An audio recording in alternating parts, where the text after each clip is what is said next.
Olá pessoal, boa noite. Meu nome é Mário Jorge, boa noite consciências. Sejam bem-vindos aqui, à medida que vão entrando e vão se conectando, sejam todos bem-vindos. Né?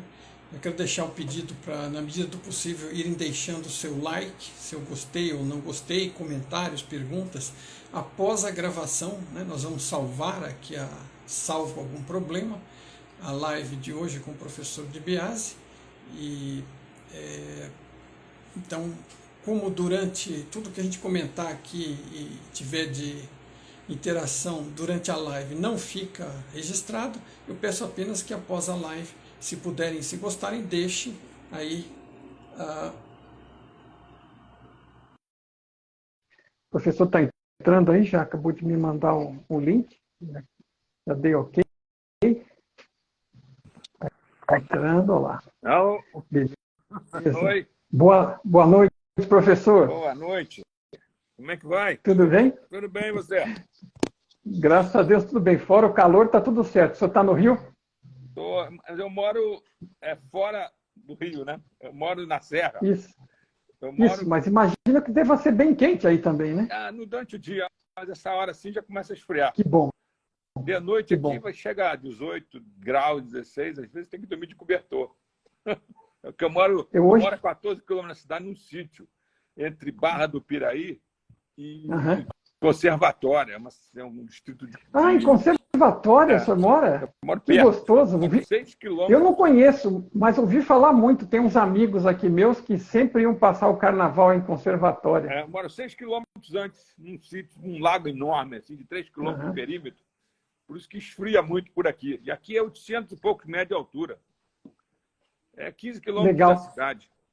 Legal. O senhor está me ouvindo bem? Estou ouvindo bem. Você está me ouvindo também? Legal. Estou sim também. É legal porque assim a gente garante que vai passar para as pessoas também aí. Boa também, né? Hã? A iluminação está boa. Está boa. A sua está boa. A minha eu não sei, mas eu também não vou poder mexer muito agora. Tenho que pensar em algo melhor porque eu estou com um pouco de sombra. Eu estou com a luz é boa, mas ela está muito de cima e acaba dando uma sombra. Mas não vai. O que é importante é o conteúdo e não a minha beleza mesmo. Então tá tudo certo. Cima vai descendo o cabelo da gente meio esverdeado, gozado. É isso aí. Então, explicando aí para registrar um pouquinho, né? O professor Di Biase, ele vai se apresentar também, mas eu adianto que ele é neurologista, estudioso da consciência e criador, de forma aqui bem sumária, né, criador da teoria holoinformacional da consciência. E já conversamos algumas vezes através de um outro amigo nosso aí, que é o Henrique, né? Sim. E já tivemos algumas lives conjuntas também. Fizemos live juntos. A gente estava aqui para marcar alguma coisa em conjunto, né?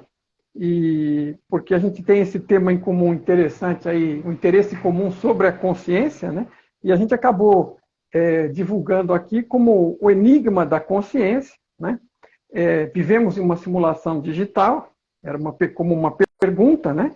E associado aí na divulgação, a gente colocou algumas questões que são interessantes e que a gente deve trocar uma ideia ao redor delas hoje. O que é a consciência? Ela é realmente a fonte de tudo? Ela pode ser a fonte de tudo? Como é que, se tal, como é que ela gera esta realidade? E se realmente vivemos em uma simulação digital? E eu adicionaria a isso, né? Já tem tema que chega aí, mas se a gente puder talvez falar um pouquinho e conversar, porque não foge do assunto, que é sobre inteligência artificial, né? Que na verdade as pessoas chamam de...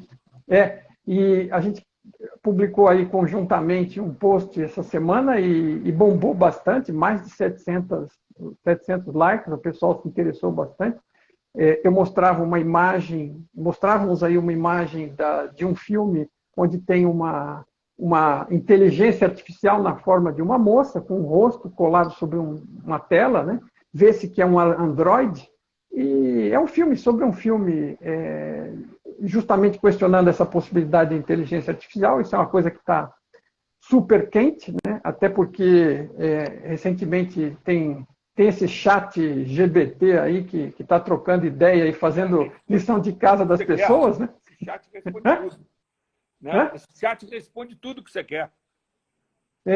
E ele está, inclusive, fazendo lição de casa. Os professores mandam a lição de casa e as pessoas pedem para o Android fazer a lição de casa. Já viu como é, né?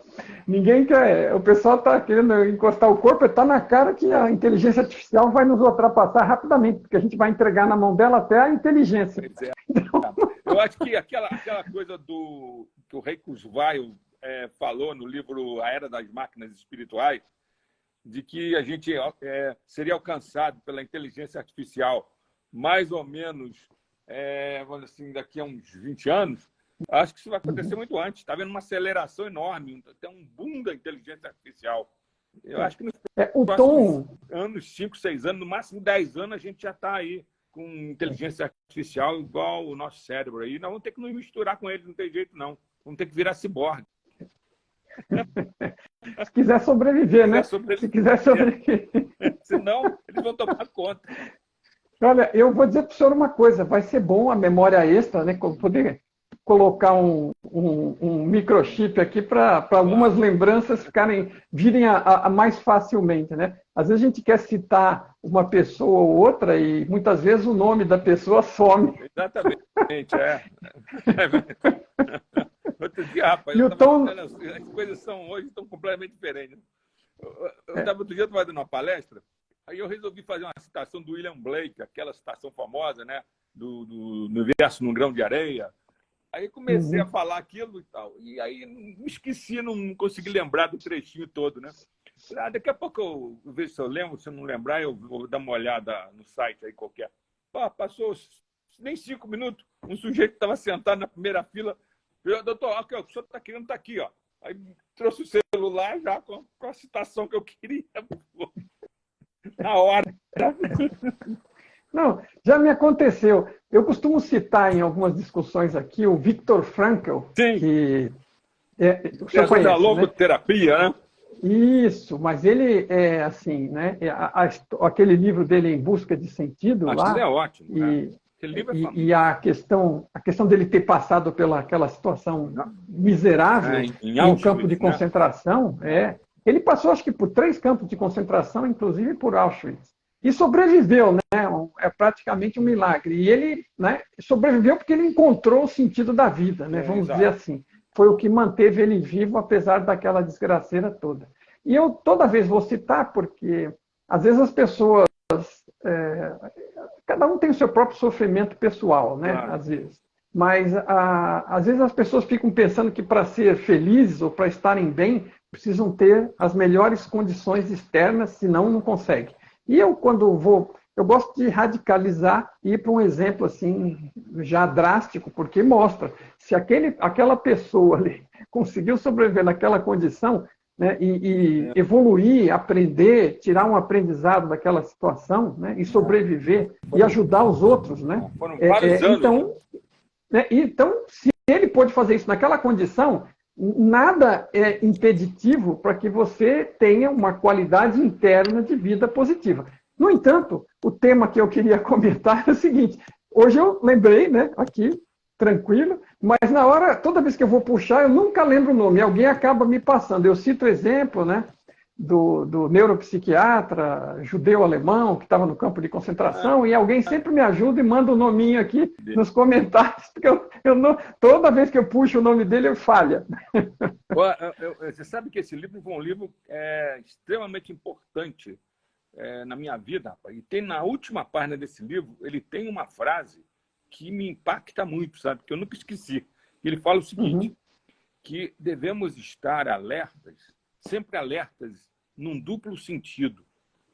Desde Hiroshima, sabemos do que o homem é capaz. E desde Auschwitz, sabemos o que está em jogo. Sabemos, desde Auschwitz, não ouvi? Desde Auschwitz, sabemos do que o homem é capaz. E desde Hiroshima, sabemos o que está em jogo. Ah, sim, o que está em jogo. Captei. A humanidade, né? A espécie humana. Sim, sim. O que está em jogo somos nós mesmos, né? Estamos brincando desde sempre esse é um tema que Mark-Victor traz à tona também, que é sobre essa questão da velocidade do avanço tecnológico e, vamos dizer, do fato da nossa qualidade de consciência não estar evoluindo, aparentemente, na mesma velocidade para acompanhar e até ter... Mesmo, por exemplo, a inteligência artificial, né? É um exemplo. Os corpos já estão prontos e a inteligência aparentemente está quase aí, né? A hora que conectar um com o outro e soltar no mundo, isso aí, mal guiado e mal planejado, né? E mal usado, né? Como qualquer outra coisa, é mais uma porta de saída para a humanidade, né? Quer dizer, para encerramento do jogo. A gente tem várias formas hoje em dia. Antigamente era aquela questão da troca das bombas, né? Mas hoje em dia tem as pestes que podem ser facilmente espalhadas, tem a inteligência artificial e tem a nossa ignorância, que no final das contas é o que está mais... a gente está poluindo o ambiente, tem uma série de coisas, né?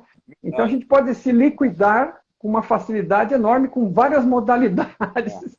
Com essas formas de inteligência artificial alcançando a gente, porque a verdade é que eles processam muito mais rápido que a gente na velocidade da luz, né? Lá é sistema eletrônico, com elétron. E a gente processa 100 metros por segundo só, porque o nosso processamento é eletroquímico, ele é mais lento.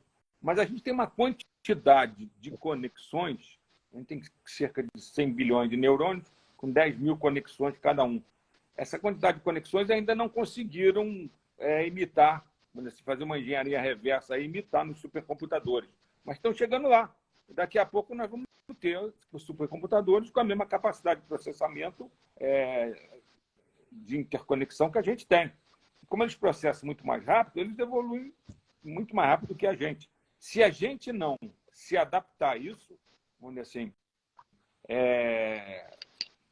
instalando na gente sistemas, chips, para poder acompanhar a evolução que eles vão ter, eles podem ultrapassar a gente e começar a dominar o planeta, né? Porque eles vão estar interconectados pela internet, como se fosse um sistema só. Né? Sim.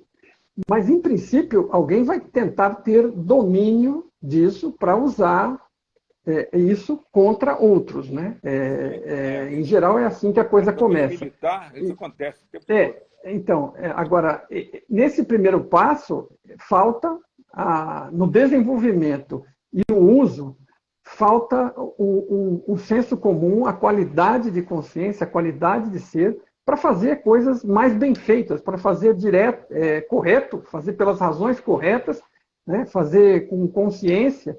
E é isso que acaba, bom, se deixar depois solto e mal feito, né, aí acabou-se, né, porque realmente é o que o senhor falou, a velocidade, o acesso que eles têm e tudo mais. Né? Agora, eu acho curioso, porque, voltando aí para o tema da consciência, a questão assim, é que chama de inteligência artificial como se a maior qualidade do ser humano fosse a inteligência. Né? É uma qualidade interessante, né? O pensamento, a articulação, o raciocínio, mas assim, a questão maior é de onde vem isso. Né? E a consciência, justamente chamamos de enigma. Não sei qual é a sua opinião a essa altura dos seus estudos e do conhecimento do que publicam em geral, mas é um enigma ainda. Né? Eles ainda não entendem como é que a consciência, ainda não há essa coisa. Assim, partindo do ponto de vista materialista, né, que em geral a ciência parte, ela não consegue partir do material e chegar na consciência. Até porque eu acredito, eu tenho fé assim, na minha experiência própria de que eles estão partindo com um ponto de vista errado a essa altura. Sim. Mas, agora, então, daí vem essa questão de a gente chamar de enigma. Né? Se você parte dos pressupostos errados, isso é um grande enigma, é um grande mistério, apesar de que todos nós lidamos com a nossa própria consciência todo santo dia. Então, não sei o que o senhor pensa disso aí. O problema da consciência é um problema antigo, né? E, assim, ele se tornou uma coisa mais evidente desde que, lá no século XVII, Descartes fez aquela separação, né? Do corpo-mente, com aquela coisa do cogito ergo sum, né? Do penso logo existo. Ele dizia que tinha sonhado com Deus, que Deus tinha dito para ele que ele devia separar o pensamento do corpo, né? O espírito do soma, né? E esse negócio levou a uma separação do conhecimento no mundo ocidental. Nessa época também estavam começando a surgir as primeiras universidades na Europa, como a Universidade de Montpellier na França e tal, e as universidades foram ficando com o lado assim, do corpo, o lado material das coisas. E o lado do pensamento, que é chamado de espírito na época, né, ficou com a religião, com a teologia, né? E isso aí atrapalhou muito o desenvolvimento do estudo do que é a consciência no Ocidente, porque isso aí gerou um paradigma materialista dentro das universidades, que foi muito reforçado pela física clássica newtoniana, que é mecanicística, né, materialista, e que gerou uma possibilidade de progresso enorme com a Revolução Industrial, principalmente, daí para frente, e isso, então, dominou, assim, a cultura ocidental, essa visão materialista e as universidades. Esse paradigma, que a gente pode chamar de paradigma cartesiano-newtoniano, ele persiste até hoje dentro das nossas instituições culturais e universitárias. E se você vê as teses de mestrado e doutorado que existem, principalmente nas universidades públicas em países como o Brasil, em que as nossas universidades são culturalmente doutrinadas, você só vê coisas materialistas. Se você tenta fazer algum tipo de tese que não seja materialista, seja mais dualista, o teu orientador, o teu coordenador fala: não, se você seguir esse caminho aí, eu corto, eu não vou te aprovar, não. Entrei. Está glosado, sua verba está cortada. Trate de voltar para o dogma. Eu me arrisco a chamar que não é nem tanto só um paradigma, é praticamente um dogma, né? Porque é como se fosse a religião da ciência, né? O materialismo, e eles não aceitassem que alguém levantasse a palavra para dizer algo diferente, acaba queimado rapidamente, né? Eu acho que está mudando, mas ainda é muito forte. E eu levei um susto muito grande, porque eu não tinha conhecimento. Já tem, sei lá, essa altura tem uns 12 ou 15 anos, a revista Science comemorou 125 anos da existência dela, e ela fez um artigo levantando as maiores questões pendentes da ciência. Porque o tema do artigo é o seguinte: todo mundo acha que a ciência já respondeu tudo. Porque a gente vê a ciência sendo usada na prática para fazer celular, telefone, satélite, foguete, viagem a Marte, e as pessoas têm aquela sensação, e isso veja, não é por acidente, né? Que é divulgado como se fosse a oitava maravilha. É uma maravilha tecnológica, os benefícios daquilo que já se sabe, mas assim, isso obscurece aquilo que não se sabe. E eu tenho perfeita noção disso, no geral, mas quando eu vi o artigo posto naquele formato, que eu não tinha conhecimento de quando ele foi publicado na época, tomei conhecimento dele há uns 4 anos, mais ou menos, ou 5, e ele já não era novo, já tinha uns 10 anos, mas continua valendo, porque as perguntas continuam todas lá. E ele fez esse levantamento das 125 questões pendentes de solução da ciência para fazer a associação com 125 anos deles. E fizeram um rateio, fizeram os cientistas, as pessoas participarem, votaram e criaram uma ordem de importância, né, para as perguntas, das principais para as mais principais para as menos. E assim, as duas primeiras são acachapantes, né? A primeira é: do que é feito o universo? Nós não sabemos, né? Nós teorizamos muito, fala-se de matéria escura, energia escura, teoria das cordas, mas só a matéria escura e a energia escura cobrem 95% do... Então, mas ela não existe, ela chama escura porque ninguém sabe o que é, por isso que deram esse nome. Então eles inventaram uma teoria para tapar o buraco, porque faltava 95% do material necessário, 95% do material e energia necessário para que as teorias sobre a existência do universo tivessem fundamento.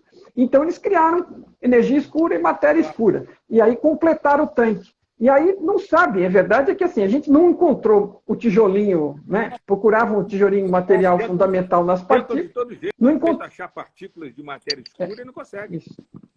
Não. Eles não acham nem a partícula da matéria normal, porque ela, cada vez que quebra num acelerador nuclear, quebra aquilo e vai quebrando em pedaços menores, espaços vazios, pedaços menores, e não encontraram matéria nenhuma e não vão encontrar, porque hoje já sabemos que é informação. Mas eles continuam procurando, ok? Agora, porque eles não desistiram, porque tem o dogma, então eles têm que encontrar um jeito de achar a matéria. E a matéria, essa que a gente não descobriu, que é a que a gente conhece, 5% é a que a gente não sabe o que é, acabou de inventar 2 nomes, matéria escura e energia escura. Então, assim, aquilo me deu aquele choque, né? Falei, minha Nossa Senhora, nós não respondemos nem isso, e é verdade, não, né?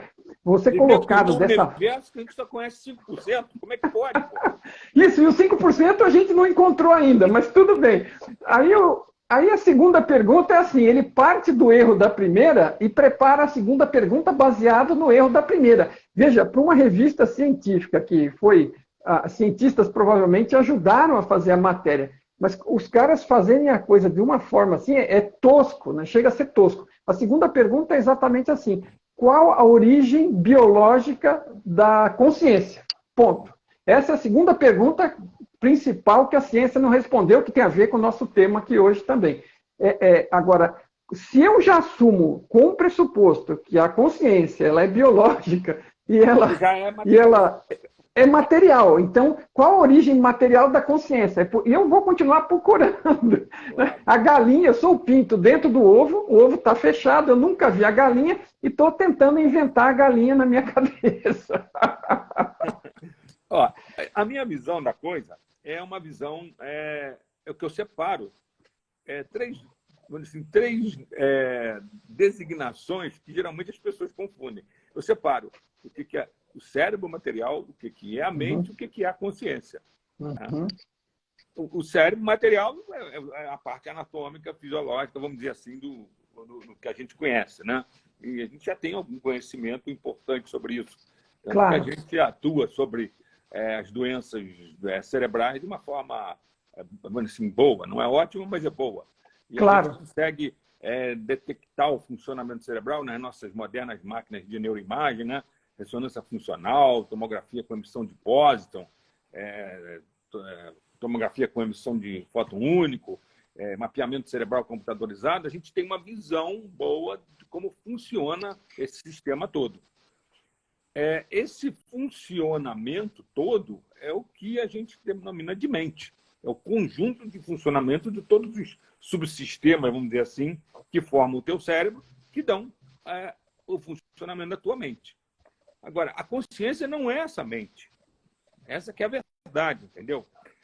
A consciência, ela é como se fosse uma informação que utiliza esse sistema do cérebro, da fisiologia, da anatomia cerebral, isso tudo é utilizado como uma espécie de um receptor para uma coisa que é muito maior. Eu, trabalhando e escrevendo com o Dr. Karl Pribban, que foi indicado para o Prêmio Nobel pela teoria holográfica da mente, eu consegui, subindo nos ombros dele, desenvolver uma ideia, que é aquilo que você falou, eu chamo de modelo ou teoria holoinformacional da consciência, em que eu mostro o seguinte, porque foi demonstrado experimentalmente no laboratório, eu tenho alguns trabalhos com ele que a gente mostra isso, e livros também nos Estados Unidos, e aqui, 2 livros lá, 2 livros aqui, que existem redes quântico-holográficas no cérebro, que funcionam de forma quântica e holográfica. O que quer dizer isso? Funciona a nível quântico de átomos, partículas subatômicas, com informação quântica, que é um tipo de informação que foi descoberto pela física quântica, que não é essa informação eletromagnética normal, né? É uma informação que está fora do espaço-tempo e que, devido a isso, ela é instantânea, não local, ela interconecta tudo no universo de forma instantânea. E essa informação se manifesta de uma forma distribuída holográfica. O holograma, o holográfico, é um tipo de sistema matemático e tecnológico que a gente já tem hoje, em que cada parte do sistema contém a informação do todo. Então, você tendo determinadas redes no teu cérebro, além das redes mecanicísticas clássicas, redes neurais clássicas, que a gente vem estudando há 100 anos, que são mecanicísticas, que a gente até calcula por algumas equações, equação de Huxley, que a gente chama, existem essas outras que são de natureza quântica, instantânea e holográfica. Isso, eu tive um insight que isso, através de informação instantânea, informação quântica, pode conectar a gente ao universo que é quântico holográfico. Se você for ver uma das mais modernas teorias acerca da natureza da estrutura do universo, é a teoria do físico David Bohm, que mostra que o universo tem natureza quântica e holográfica. Em que por ser holográfica, cada parte desse universo contém informação do todo. É um negócio fractal. A geometria fractal é a maneira que o holográfico se manifesta na realidade nossa, né? E é um negócio escalar, que sempre é igual, tanto aumentando quanto diminuindo de volume, vamos dizer assim. Tanto o universo macrocósmico quanto o microcosmo obedecem essas mesmas leis quântico-holográficas. Bom, então, meu insight foi fazer o seguinte: então, isso tudo pode estar se conectando através de informação não local, informação quântica instantânea. Como é uma informação que no cérebro ela é ao mesmo tempo mecanicística e quântico-holográfica, e no cérebro e no universo ela é quântico-holográfica, eu chamei de Holo Information, Holo Informação, uma informação integral, que junta tudo isso e permite a nosso cérebro, as nossas mentes, estarem interagindo, conectadas instantaneamente com o universo inteiro. E mais, como o universo tem essa estrutura quântico-holográfica, isso tem sido comprovado ultimamente com esses telescópios espaciais, a gente pode dizer que ele funciona como uma mente. Ele não é um sistema mecanicístico que funciona como um mecanismo de relógio. Ele funciona como uma mente que tem natureza quântica e natureza holográfica, tudo distribuído, a informação toda distribuída. Agora, a troca é informacional. A consciência nossa só existe porque existe essa interação informacional com esse universo todo. E esse universo tem que ter uma origem, tem que ter um início, uma fonte primordial, vamos dizer assim, que gerou tudo isso. E se isso é de natureza informacional, quântico-holográfica, e todas as consciências do universo participam disso e interagem com isso de uma forma instantânea, vamos dizer assim, a gente entra nesse tema, que é o seu tema, né? De que se é informação, então isso tudo é uma coisa digital, vamos dizer assim, quântico-digital, que pode ter sido criada da mesma maneira que nós criamos videogames. Sim, sim. Né? E isso não prescreve, não retira de cena toda essa descrição que o senhor está fazendo do funcionamento, porque claro, o que o senhor está constatando é o funcionamento local dentro deste ambiente e a conexão com a fonte, por assim dizer. Agora, no caso da ideia, né, que o senhor está citando, que é a que a gente trabalha aqui, usando o estudo do Tom Campbell, de ser uma simulação, veja, a simulação, todas as condições de entrada da simulação estão lá dadas inicialmente e, pum, tecla Enter, né? Eu sempre ponho um Enter metafórico, né? Porque não é um ser corpóreo, não é um alienígena criando uma simulação para nos manter presos aqui, como alguns gostam materialisticamente imaginar, né? É como se o nosso cérebro fosse um teclado de computador. O cérebro é um pouco de tudo. E agora, a questão é a seguinte: então, põe aquelas condições iniciais. As leis da física que a gente descobre funcionarem aqui são coisas que estão embutidas no programa que gera isto aqui. Ok? Então, de onde veio o universo? Porque a gente hoje tem um Big Bang materialista que tudo material vem magicamente de um buraco onde não existia nada, por assim dizer. Né? Então, assim, do nada veio tudo. E aí depois ninguém acha que quer que isso pareça mágico, né? E nem místico. Mas é mágico e místico. E não é assim. Né? Então, você tendo essa questão olhando pelo lado da simulação, facilita muito isso, porque entra com todas essas questões, dá o Enter, e aí o negócio a simulação começa a rodar, expandir aquilo, gerar a matéria base, né? Matéria base, vamos dizer, holográfica, como queira dizer, né? Não informacional, não é matéria material, e aquilo vai rodando, gera estrelas, explodem, porque no começo era plasma, era gás, e aí vai girando com as explosões das primeiras estrelas, vai girando material mais pesado, aquilo vai rodando sozinho, né? E vai saber lá quantas vezes isso teve que ser rodado e ajustado até chegar exatamente nessas condições das constantes universais e de todos os detalhes, para que desse certo, gerasse este universo, esta galáxia, este sistema solar e este planeta numa boa distância, recebendo energia. Vida, né? Não, então, mas a vida e a consciência.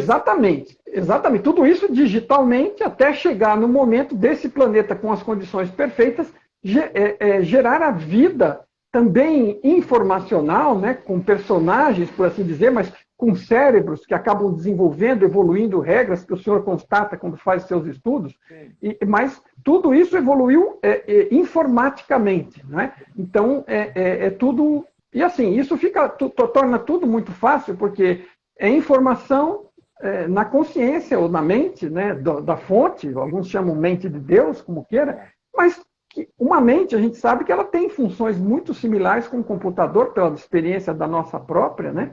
E ela lida com informação, né? Então, a informação gera tudo. E o Tom chama a atenção para essa possibilidade aí desse padrão recursivo, como é que o senhor mencionou? Me sumiu agora. Fractal, ok? O padrão fractal, para quem não sabe, é um padrão simples, que se repete e se combina em combinações que vão se criando complexidade a partir da simplicidade, e ele vai se reproduzindo na direção do micro, né? E vai se reproduzindo no inverso na direção do macro. Então, um pequeno padrão. Então, ele chama que a realidade é um processo de evolução de consciência, é um processo fractal de evolução da consciência. Então, é aquela coisa que vai crescendo para o micro, para dentro, e vai crescendo para o macro, para fora, e uma coisa vai gerando outra. E mais, esses padrões são recursivos, são repetitivos. Então, o mesmo padrão que a consciência tem como consciência, ela tende a ter uma repetição dele aqui internamente também no desenvolvimento da vida. E a gente acaba encontrando isso até nas plantas, né? Aquelas plantas que têm aqueles padrões repetitivos, tudo, porque é um sistema comprovado de construção, de complexidade a partir da simplicidade. Então é um negócio muito interessante e as coisas acabam conectadas. É importante colocar o seguinte, a física quântica, ela vem demonstrando desde o início, uma coisa que virou um paradoxo da física quântica, né? Que existe uma unidade indivisível entre o observador, o processo de observação, e o observado. De tal maneira que, quando você vai fazer uma observação no laboratório, por exemplo, quero observar um fóton, quero observar um elétron, né? Esse elétron, esse fóton, eles não existem materialmente antes da nossa mente entrar na jogada. A consciência tem que medir, observar, para que o fenômeno ocorra. Isso é uma coisa até matemática. A equação básica da física quântica, que é a equação do Schrödinger, ela mostra infinitas probabilidades do fenômeno ocorrer. E o fenômeno ocorre na hora que a tua consciência entra na jogada e uma dessas probabilidades se concretiza na nossa realidade. Então, assim, por trás disso tudo, existe um mundo potencial informacional, que não é material, e que só se torna material na hora que a nossa mente entra na jogada, né? Isso é comprovado em laboratório e é replicado no mundo inteiro há 100 anos. Isso é um dos maiores paradoxos que deixaram os físicos malucos. Então, a mente realmente influencia a criação da realidade. E existe até uma linha de pensamento da física quântica que seguiu isso, que acha que nós somos co-criadores do universo, né? Claro. E se você fizer essa proposta da simulação, e a gente pode comparar isso, uma vez você falou isso numa live e eu não esqueci. Você fala do negócio do videogame, que é uma simulação, né? e que mostra o seguinte: você entra num corredor que tem uma porção de portas. Esses negócios que está por trás dessas portas ali, quando assim, a realidade, ela não está criada ainda. Ela não existe criada, ela existe informacionalmente, vamos dizer assim, mas não está criada materialmente, ali para você ver, né? Uhum. Mas é justamente isso, inclusive... Ela vai ser criada na hora que você resolve que vai abrir aquela porta. Exato. Então, a consciência atua ali abrindo uma porta, aí atrás daquela porta surge toda uma realidade. É exatamente isso que acontece nos laboratórios de física quântica. No nosso cérebro, na verdade, existe também isso. Eu até escrevi um trabalho há pouco tempo sobre esse assunto, baseado nas ideias do Sir John Eccles. Eccles foi um neurofisiologista que ganhou o Prêmio Nobel de Medicina nos anos 70, porque ele mostrou como é que como é que as sinapses podem ser entendidas de forma quântica. Você sabe que nas sinapses, que são as conexões entre os neurônios, né? Os grandes prolongamentos dos neurônios, que a gente chama de axônio, quando chegam na ponta deles, tem porção de vesículas cheias de neurotransmissores, que são moléculas, algumas inibitórias, outras excitatórias, que caem numa fenda de microns de tamanho, e essas moléculas, então, vão nessa fenda estimular o neurônio seguinte, receptores no neurônio seguinte, para desencadear um potencial elétrico de ação no neurônio seguinte. Então, é uma transmissão eletroquímica, porque a abertura dessas vesículas ocorre quando a eletricidade que vem pela membrana do neurônio chega ali no final. Aí abre essas vesículas e os neurotransmissores caem ali. O Sir John Eccles, junto com um físico chamado Frederick Beck, conseguiu demonstrar que esse fenômeno da liberação dos neurotransmissores na fenda sináptica obedece à equação de Schrödinger, através de um fenômeno chamado tunelamento quântico. Eles comprovaram isso, entendeu? Mas a teoria do Sir John Eccles, ele chama de teoria dualista interacionista, porque ele mostra que isso aí é um lado material da coisa no cérebro, mas que por trás disso existe, ele chama de dendrons, um conjunto todo dessas células, dessas sinapses todas, que vão formar todo esse movimento, vamos dizer assim. Mas que por trás disso, para desencadear isso, existem umas estruturas que ele chamou de psicon, que seriam campos de probabilidade quântica, que estaria relacionado com a tua mente. Quando a tua consciência, através desses campos de probabilidade, faz uma intenção, você desencadeia ali nesses dendros, na parte material, todo esse processo, entendeu? Essa teoria explica a interação assim, cérebro-mente, ou mente-matéria, vamos dizer assim. Rapaz, você sabe que isso daí não é falado dentro das universidades. Não se fala porque a teoria não é materialista, ela é dualista. Ela fala em dendro e psíquico. Ela não fala só de um aspecto material no cérebro, ela mostra que existem esses campos de probabilidade que estão relacionados com a mente. E que na física quântica, nos laboratórios, é a mesma coisa, né?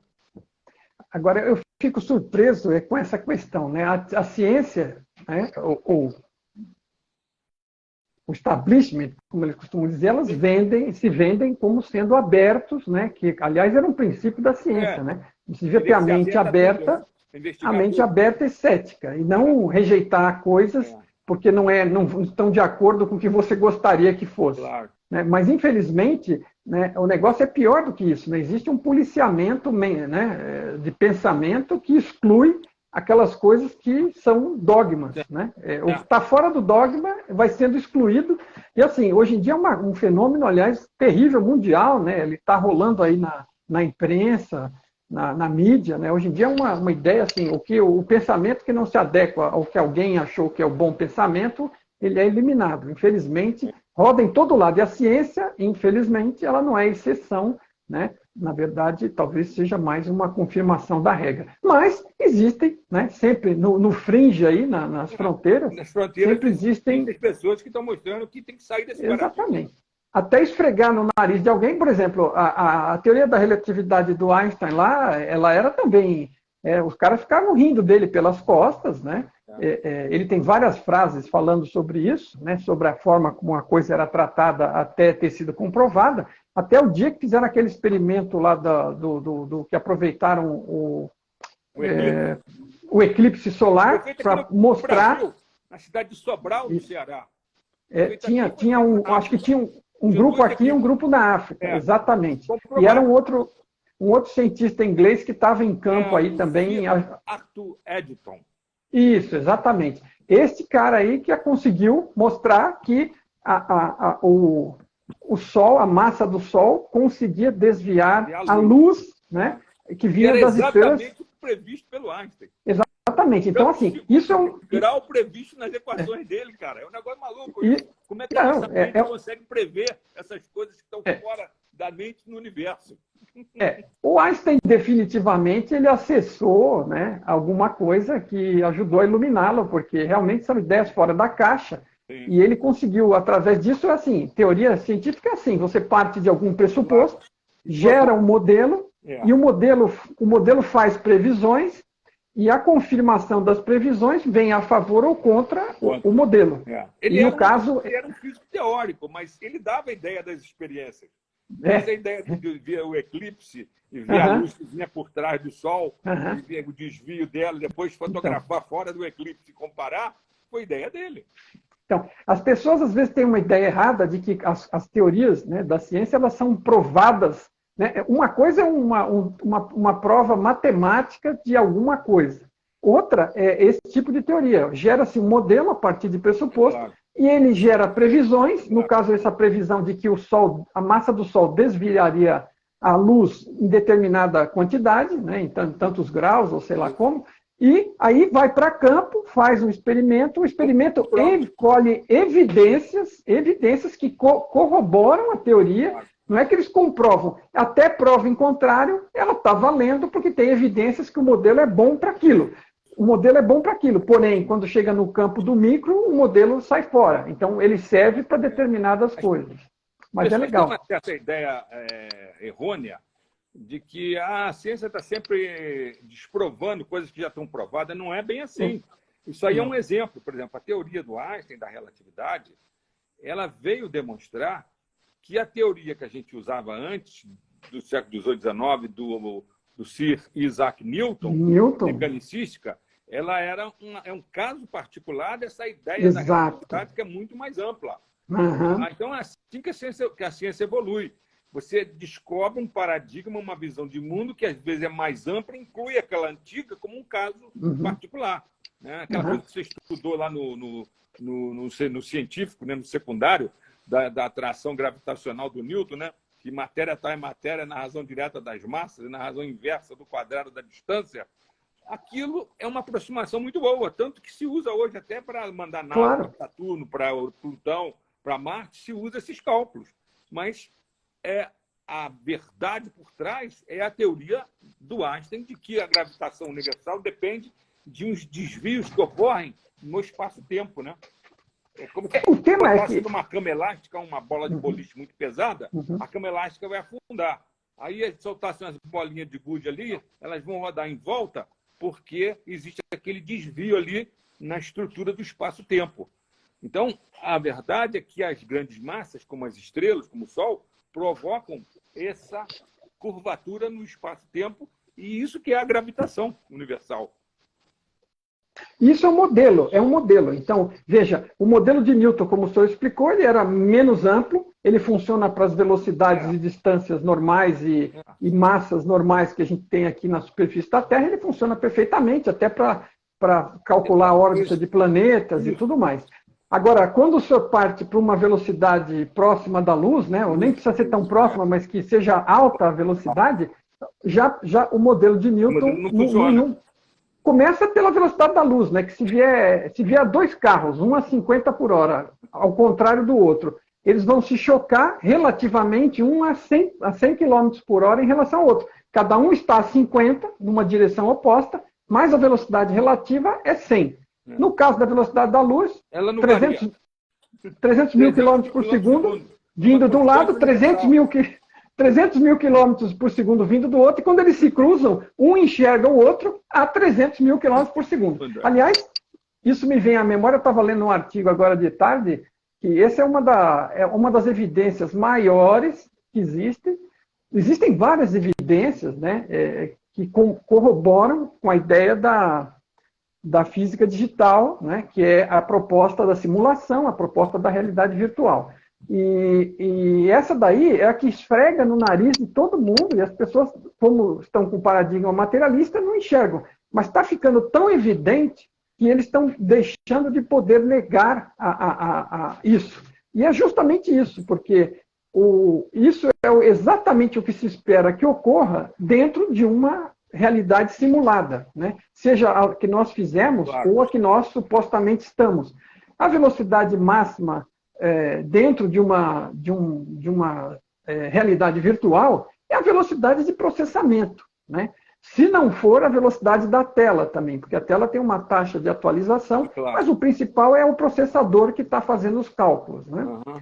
E aí o processador tem um limite de velocidade, então não importa se estamos simulando uma realidade como a nossa, dentro de algo que é similar a um computador, existe um teto de velocidade que é a velocidade máxima do programa. O programa roda, né? E se não for a velocidade do programa, porque a velocidade do programa pode ser menor que a do processador, ok? Claro. Mas o limite final é a do processador, ok? Mas isso é uma característica evidente de uma realidade simulada. Então, num universo que aparentemente funciona, no primeira vista, de forma newtoniana, né, onde a 50 de um lado, 50 do outro, vira 100 por hora, na relativa um ao outro, quando chega no teto da velocidade da luz, ela não ultrapassa, não existe o dobro da velocidade da luz se um estiver indo na direção do outro. Então, isso é uma das maiores evidências hoje, né, corroborando, como foi o caso daquela experiência do Sol,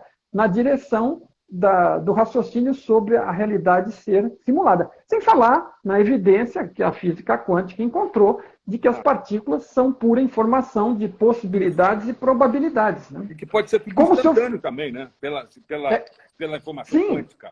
Sim, aí isso é outra coisa. Então, em termos do universo, é um salto maior ainda, né? Tudo pode ser, a informação tão instantânea. Não, porque assim, o mesmo problema, a gente cria uma teoria baseada no que está vendo, que é a teoria da relatividade, dizendo que tem um teto de velocidade da luz, porque tem mesmo, né, é constatado, a luz não anda, nada anda mais rápido que a luz, e a luz anda a essa velocidade.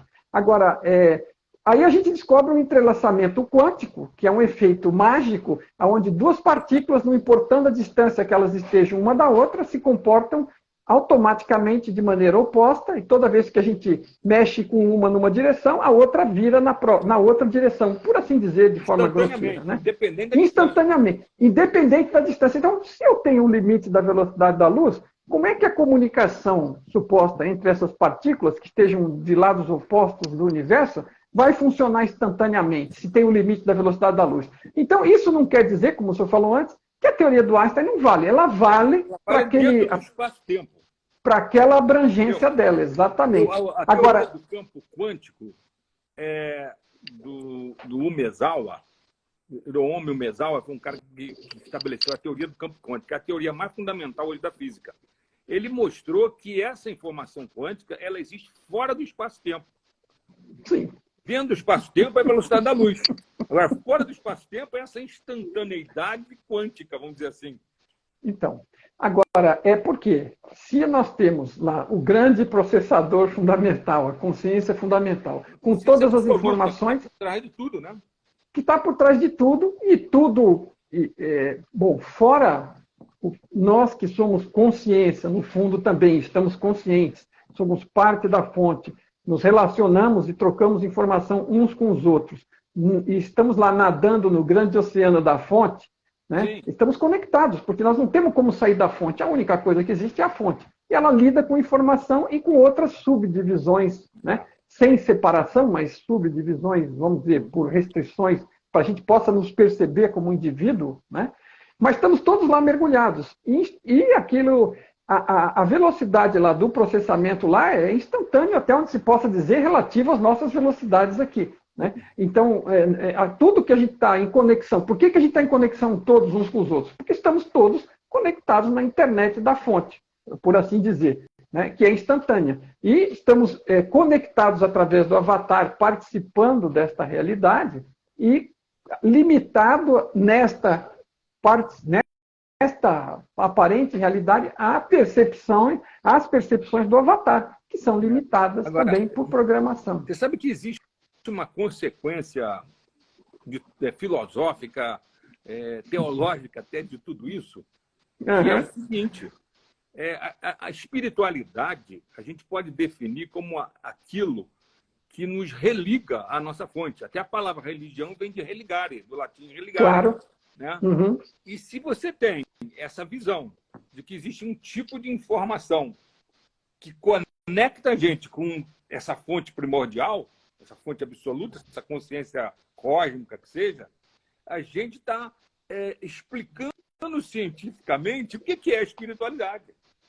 Sim, sim. Veja, o Tom costuma brincar com as pessoas que ele fala assim: você nunca imaginou que eu via uma definição científica de amor, né? Então, ele equivale a amor igual a baixa entropia, né? Então, alta entropia, vamos dizer, para uma consciência que lida com informação, é uma consciência vazia, com todos aqueles bytes lá aleatórios, bagunçados, que não tem qualquer significado. E, à medida que a gente vai evoluindo, a gente pode associar isso com a ignorância, com o medo, com o ego, né, com as crenças, né, e você vai evoluindo, vai expandindo, vai se abrindo, vai se organizando informacionalmente e vai evoluindo. Isso vai ficando com baixa entropia. E vai baixando a entropia, e a pessoa, quanto mais consciente a pessoa se torna, né, mais ela percebe que o outro não é diferente dela, e nem é tão outro assim, né, porque é parte do todo, e mais amorosa e cuidadosa, amor verdadeiro, que é o cuidado com o outro, não um amor egoísta ou, né, qualquer coisa do tipo. Então, ele faz essa equivalência aí. Então, a definição científica de amor seria baixa entropia informacional na consciência. A gente poderia até dizer que essa consciência universal, cósmica, absoluta, primordial, ela seria entropia zero. De informação total. Vamos dizer, essa é uma coisa que para mim foi muito libertadora em verificar essas ideias, porque muita gente tem aquela pergunta sempre, que eu já respondi algumas vezes, já tentei ajudar como possível, porque eu mesmo já passei por isso, né? E de vez em quando a dúvida bate, mas por que coisas ruins acontecem para pessoas boas, né? Sim. Mas a questão é a seguinte, é que veja, está tudo em evolução, primeiro, né? Não é a única causa, mas assim, você descobrir que uma fonte ela começou se desenvolver do zero, né? E vamos ver, veio da entropia máxima, e ela está baixando a entropia, né? Para algum ponto, né? De entropia mínima, né? Que a gente não sabe onde é esse limite, mas veja, ele postula que assim, evolução, teoricamente, pode continuar, né? Claro. Porque é uma coisa que vai crescendo, que a gente vai crescendo, e tanto nós podemos crescer e evoluir como consciência, como a fonte pode evoluir também. Então é claro que, a esta altura do jogo, que eu não sei há quanto tempo que essa fonte existe, e por tudo que ela já passou, para chegar ao ponto de gerar um multiverso de realidades populado por consciências individuadas e com esse tipo de qualidade que a gente sequer, né, na nossa ignorância, cogitamos ser algo informacional, até podemos chegar nisso. Imagina, olha, quanto que a humanidade vem estudando para que alguns poucos, como o senhor, como o Tom, possam ter ideias sobre essa consciência lidando com uma informação e sendo fonte, né? Essa evolução, veja, eu não sou perfeito, nunca vou ser, e a fonte também não, mas ela, nessa altura do campeonato, se eu entro em contato com essa fonte, eu tenho um vislumbre, é claro que é quase que cegante o brilho dela nessa altura do campeonato, mas não impede que ela continue crescendo, evoluindo, né? Eu acho isso interessante, porque eu acho libertador, porque esse negócio assim, e nós temos livre-arbítrio aqui, e estamos evoluindo a nosso próprio passo e fazendo as nossas próprias besteiras, mas a consciência que nós somos também não está sendo danificada, né? Porque a consciência não morre, né? A consciência ela experimenta um avatar, mas ela não morre. A cena informacional ela é eterna. Né? Então, e aí, então nós estamos livres da morte. Olha que coisa linda. São coisas que a gente vai tirando, que é como o senhor disse, na direção... Isso é uma maneira de você mostrar que não existe morte. Exatamente. Que você é informação e a informação ela é eterna. Não, eu lido com informação, eu sou consciência e veja, mas claro que eu, em certo aspecto, eu sou aquilo que eu aprendi, que eu cresci, pelo menos no sentido de valores, né? A qualidade de ser que eu evoluí, né? A qualidade espiritual, como queira chamar. Mas assim, então eu sou um conjunto de uma base de consciência adicionada de informações no sentido de, não é informação, geografia, matemática, claro que estamos falando, né? Obviamente. Mas para esclarecer para as pessoas. Mas é tudo muito interessante. Uma coisa que eu me lembrei aqui, essa evolução toda, esse processamento, né? Ele quando chega nos sistemas auto-organizadores, sistemas vivos, né? Sistemas biológicos,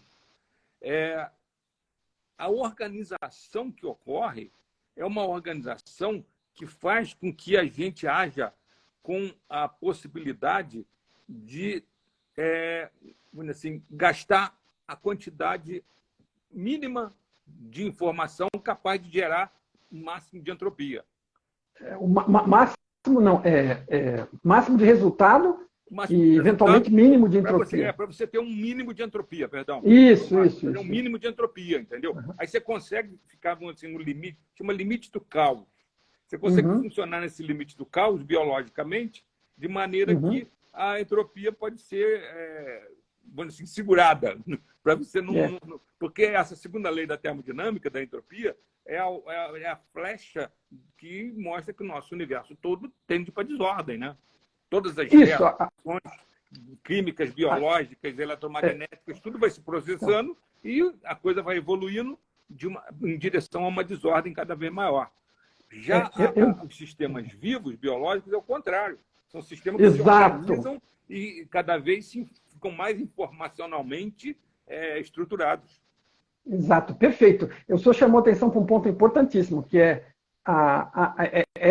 veja bem, essa simulação ela funciona com uma regra na direção do aumento da entropia. Então, assim, as partículas no final vão se dissolver todas, as estrelas, os planetas, e vai virar uma grande poeira fria e escura, por assim dizer. Né? Daqui a zilhões de anos, por assim dizer. É assim que essa simulação termina. Né? Mas ninguém se preocupe com isso, porque a gente vai sair daqui e o pessoal já vai ficar preocupado que não... Não, daqui a bilhões de anos. Não, são zilhões, eu nem vou falar em bilhões, são zilhões, né? Então, não se preocupem com isso, mas assim, a tendência do universo normal é essa. Mas nós não fazemos parte do universo normal, nós não somos daqui, nós estamos participando desta peça teatral holográfica, né? Através de personagens. E assim, isso, outra coisa que é sempre importante dizer nesse ponto é que ninguém imagine que nós estamos dizendo que isso aqui não é real, porque assim, tem uma associação com a física, como a ciência sempre foi materialista, né? E a gente tem esse dogma materialista, e fica achando, se não é material, então não é de verdade. Então deixa tudo para lá. Não, veja, tudo que a gente experimenta é real para nós, seja lá o que for, até um sonho. A gente pode aprender coisas de uma experiência que teve num sonho, se estiver atento, se lembrar e se extrair algum conteúdo disso. Então, a realidade para nós é aquilo que a gente está vivendo, é o que a gente está percebendo. Então, e a forma, nós estamos falando só da forma construtiva. A construção não é por pequenos bloquinhos de tijolo, né? É por informação, bloquinhos de informação. E você entendendo que consciência é informação, que o universo informacional, você passa a poder entender que tudo é possível. Tudo que o paradigma materialista não entende, as mediunidades, os parapsicológicos, telepatia, mundos paralelos, tudo isso é possível no mundo informacional. E o mais curioso é que, no final das contas, né, se a gente se desenvolve para isso, a gente tem acesso. E agora, tudo é possível, eu costumo dizer, porque assim, se alguém me perguntar, isso aqui pode, não pode, às vezes eu ouço falar, né, quer dizer, vamos falar de um exemplo bem drástico. Vamos falar da Terra plana, né? Então, existe... Isso começou, é claro, como uma piada para aquelas pessoas que não eram, vamos dizer, optavam pela metodologia científica ou pela clareza de pensamento, então eram chamados terraplanistas, né? Aquelas pessoas que se negavam a aceitar o óbvio ululante, né? Agora é o seguinte, isso saiu de ser uma metáfora para ser uma realidade, porque existem terraplanistas hoje. Tem cara que briga por isso até hoje, né? Não, fica bravo, né? Mas assim, vamos lá. A realidade, assim, o que eu quero dizer é o seguinte, a primeira vez que eu participei de uma live com uma pessoa que estava interessada, eu estava terminando de imprimir os primeiros livros, não estavam nem à venda ainda, mas a pessoa queria conversar porque estava muito curiosa sobre as ideias do Tom, já tinha visto alguma coisa, mas não entendia inglês. Quando ele me descobriu, quis conversar comigo. E começou a fazer um monte de perguntas. Entre outras, ele falou, mas e a Terra plana? Não sei o que. Eu falei, olha, é o seguinte, eu não posso dizer que nada seria impossível, até porque eu estou aqui dizendo que a realidade é holográfica, é informacional, né? É uma imagem gerada por um sistema, né? E aí, se eu quisesse criar uma realidade onde a Terra fosse plana, não seria muito razoável, mas também não seria impossível. É uma simulação, ela teoricamente aceita qualquer coisa. Agora, não é provável, né? Porque a realidade ela é criada programando as leis da física. Então, uma das coisas que existe aqui é a gravidade, né? A atração entre a matéria, as partículas, e existe a formação das estrelas, dos planetas, e eles se formam de uma forma fora que nós esférica. Temos hoje naves espaciais que fotografam mas veja... o planeta de fora, o senhor está assumindo algumas coisas que o senhor não pode assumir. O senhor está assumindo que a NASA realmente não forjou todas aquelas missões espaciais. E agora a Rússia também não forjou, e que o Elon Musk não forjou. Então, assim, veja, olha o tamanho, né? Os pilotos de avião, quando estão muito altos e verificam a curvatura, aquelas telinhas, as telas, né, as janelinhas são feitas de uma forma que distorce a realidade. Então, assim, tudo, veja, para quem quer acreditar naquilo, sempre encontra desculpas. Mas eu não chamei isso aqui para ofender ninguém, pelo amor de Deus, todo mundo é livre para acreditar no que quiser. Eu prefiro não acreditar, eu prefiro ir ver e saber, mas tudo bem. Fazer experimentos científicos e comprovar. Né? E a gente sabe, a gente está olhando para a Lua é redonda, a gente está olhando para o Sol é redondo esférico. Né? A gente está olhando para Saturno, Júpiter, mas a Terra é plana. Tudo bem, mas deixa para lá, não era isso que eu queria falar. O que eu queria dizer é o seguinte, é que teoricamente, né, nós estamos no limite daquilo que é o seguinte, aonde que um átomo ou um elétron vai estar? Ele tem probabilidades de estar em vários lugares, com várias velocidades, com vários giros, né? Agora, a probabilidade é maior ou menor, né? Em alguns lugares ele vai ter mais chance de estar, outros ele vai ter menos chance de estar. Isso é calculado pela equação do Schrödinger. Exatamente. Agora, numa realidade mental, numa realidade de consciência gerada virtualmente, digitalmente, podemos, em tese, criar qualquer coisa. Mas existem regras de funcionamento, porque senão a ciência seria totalmente impossível de descobrir qualquer coisa. Se não houvesse regras de funcionamento que ela pudesse detectar, como é que ela descobrir que a massa atrai massa, né?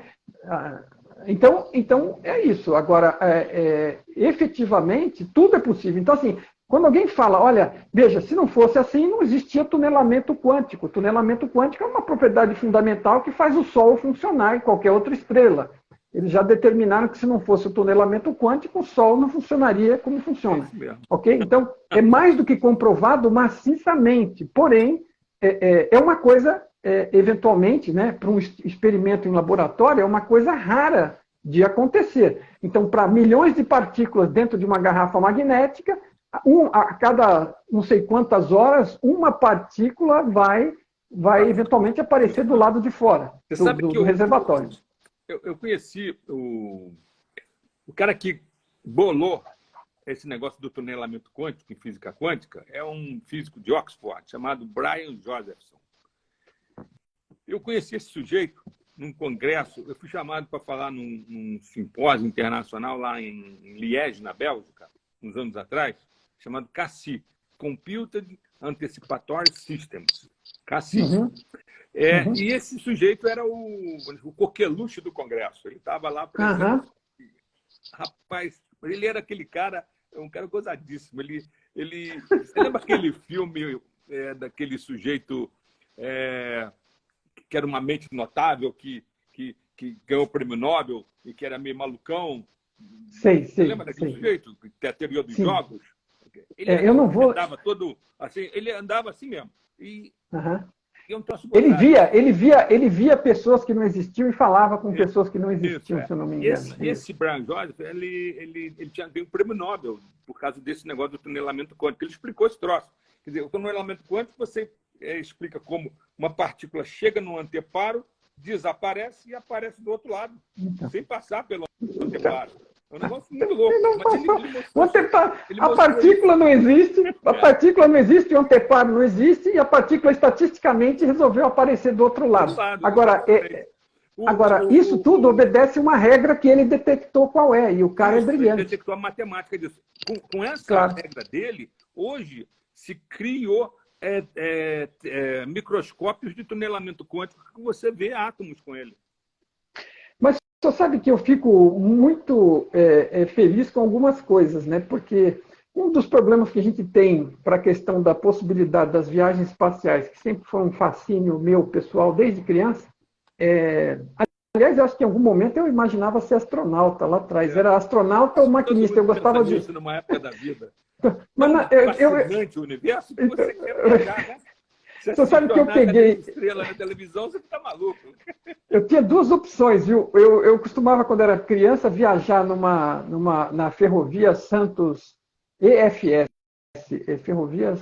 Bom, não me lembro agora qual que é o nome da ferrovia, mas ela tinha máquinas a vapor ainda, no começo. E eu viajei várias vezes com máquinas a vapor. Eu achava aquilo lindo.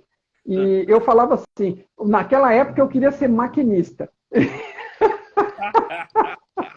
Depois, logo em seguida, eu resolvi ser astronauta.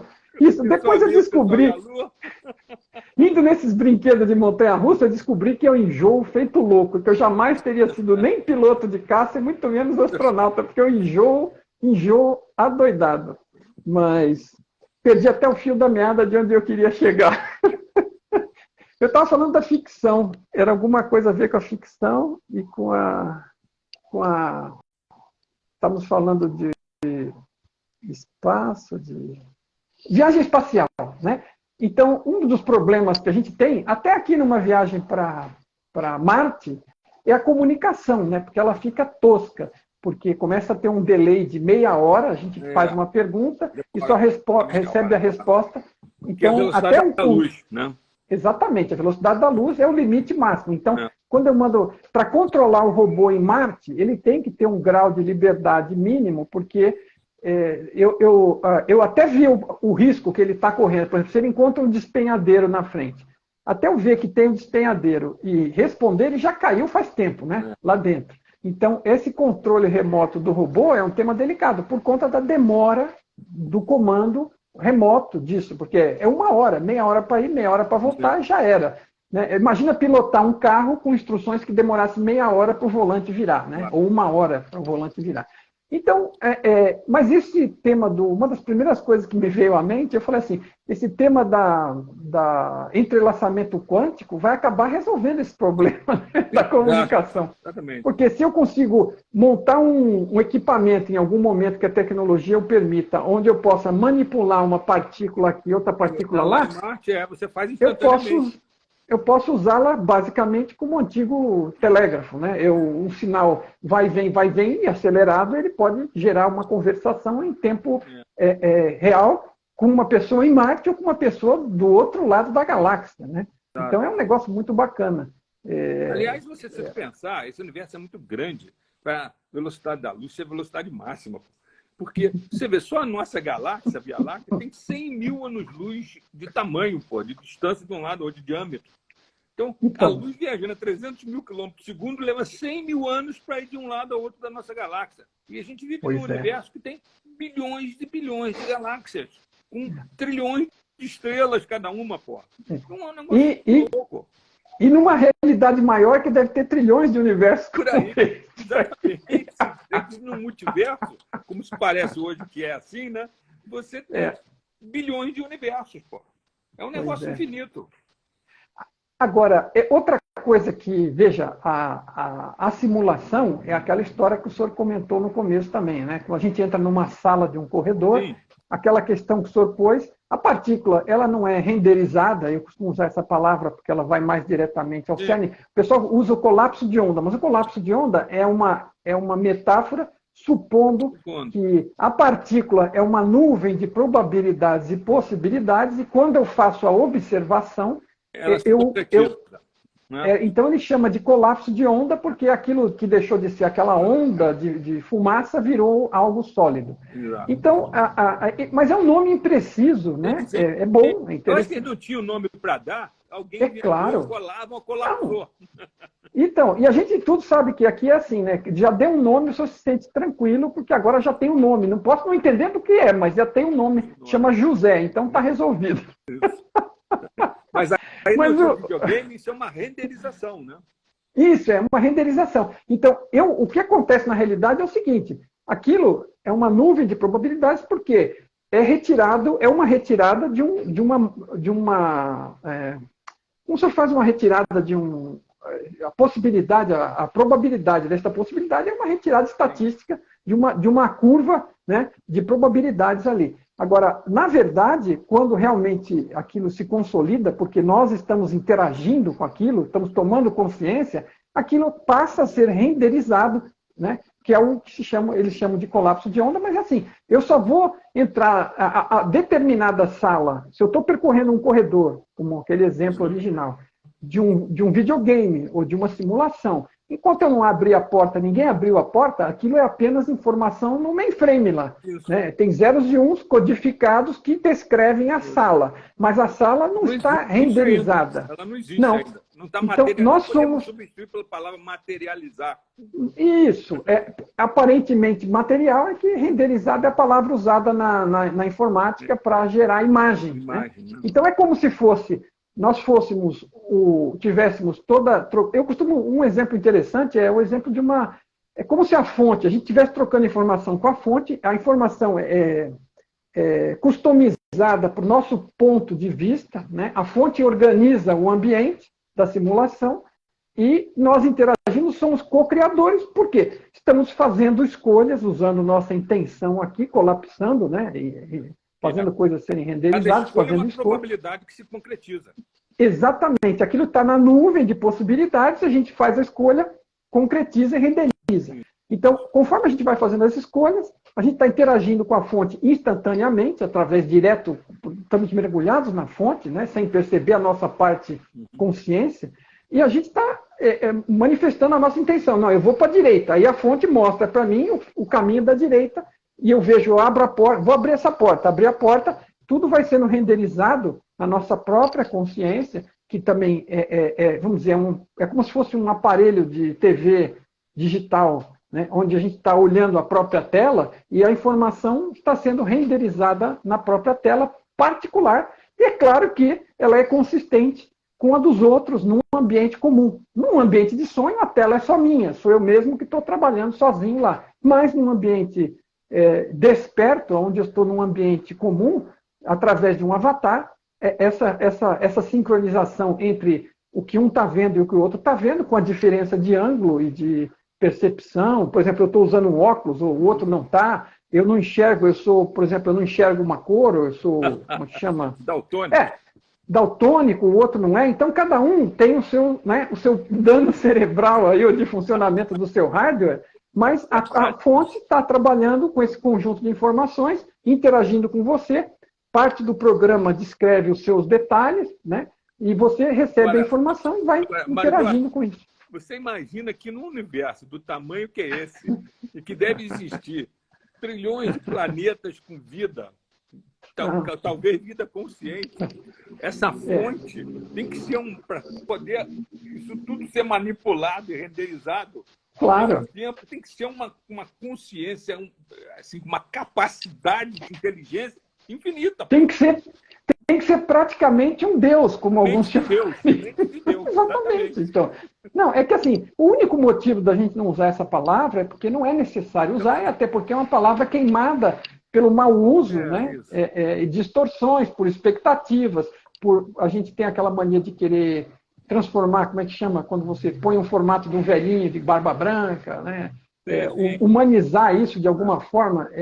Então, assim, mas é alguma coisa muito...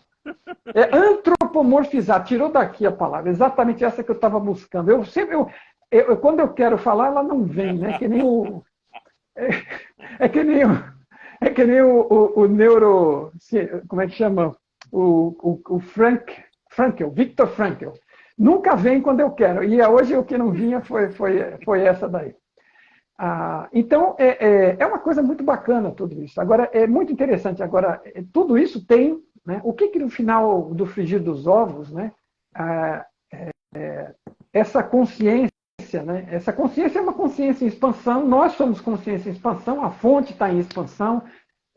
Agora, uma parte curiosa disso tudo é que, com a possibilidade disto ser uma simulação, ser uma realidade virtual, a gente não tem obrigatoriamente que ter estrelas distantes com planetas realmente populados, né? Pode ser apenas, isso é uma hipótese, porque tudo é possível, claro. Pode ser que seja apenas um background, né? E gerado estatisticamente para nos atender, e assim, a simulação, por isso que eu costumo chamar aqui, muitas vezes quando eu estou descrevendo as coisas para economizar espaço, eu chamo de RV Terra, Realidade Virtual Terra, porque a gente vive na Terra e no entorno dela, estamos tentando atingir a Lua, Marte, né? Mandamos sondas no sistema solar, né? Podemos chamar de, se quiser, RV, Sistema Solar. Mas, assim, a nossa vizinhança.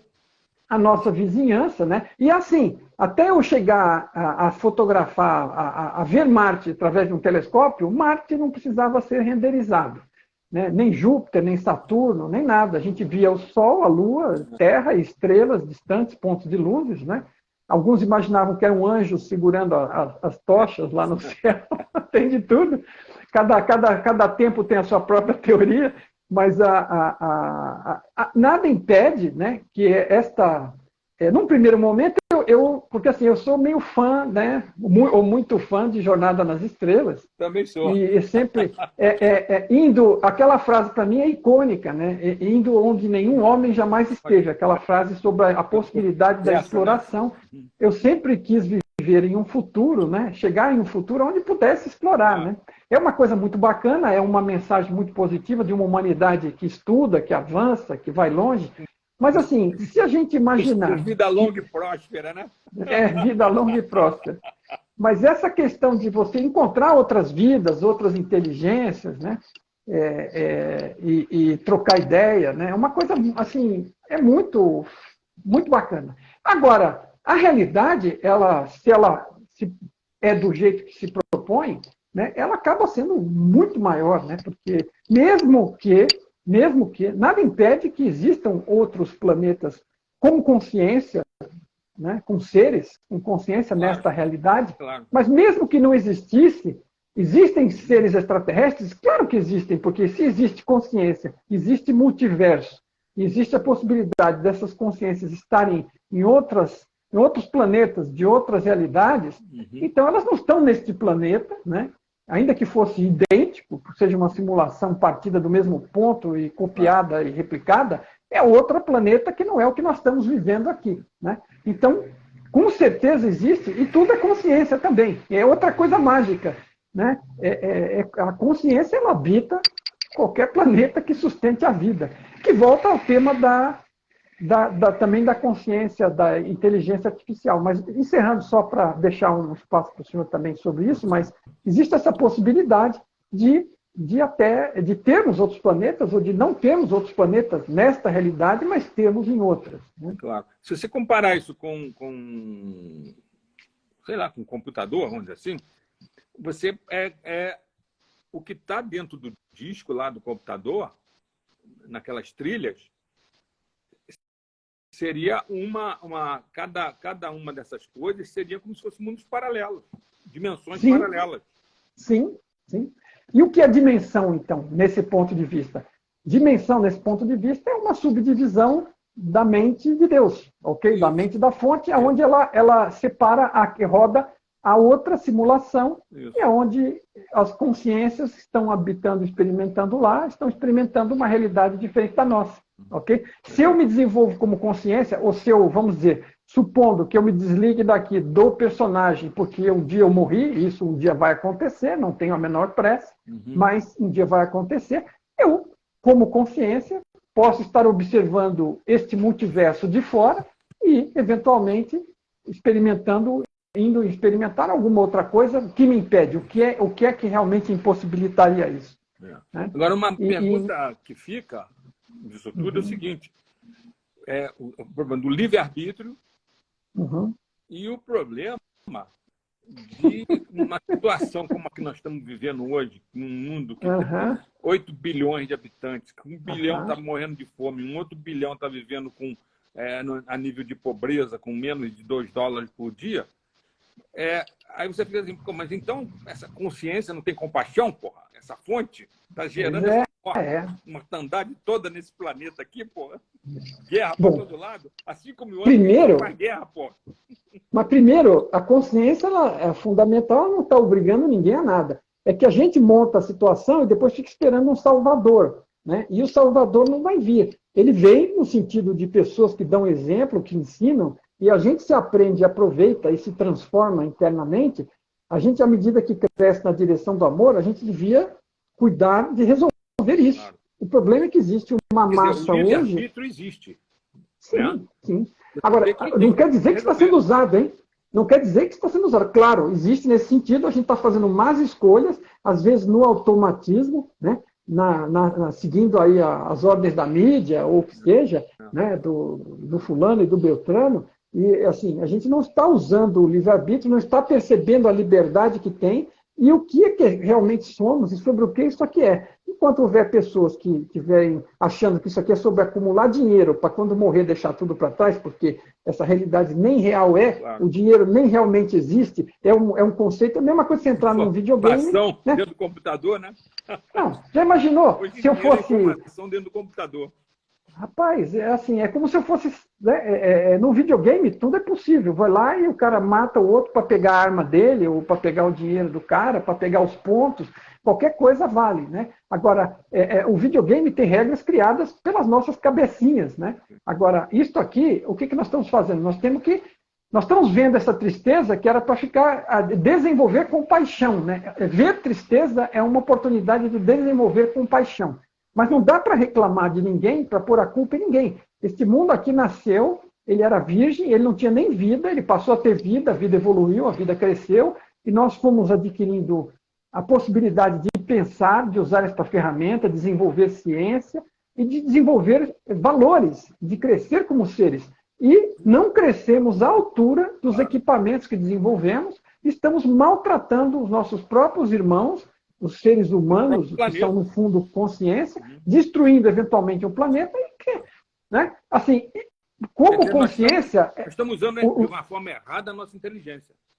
Não, exatamente. Estamos fazendo um serviço porco. Eu não chamo isso de outra forma. Vamos falar a verdade. Estamos fazendo um serviço porco com aquilo que fomos dados. Nós fomos dados com a oportunidade de compartilhar, de evoluir, dádiva, né? Que é essa coisa de poder evoluir, crescer com esse universo, pô.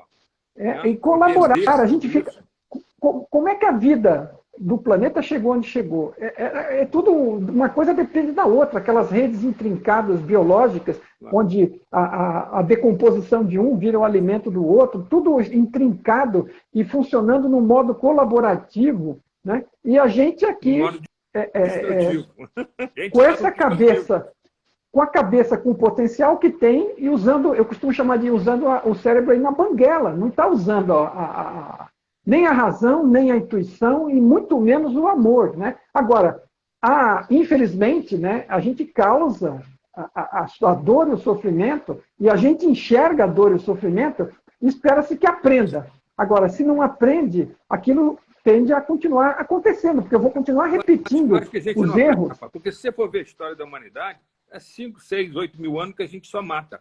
Se invade o país do outro, cada vez com armas melhores, a tecnologia cada vez melhor, e só fazemos guerra. Acho que não tem um dia no mundo que não tem guerra, cara.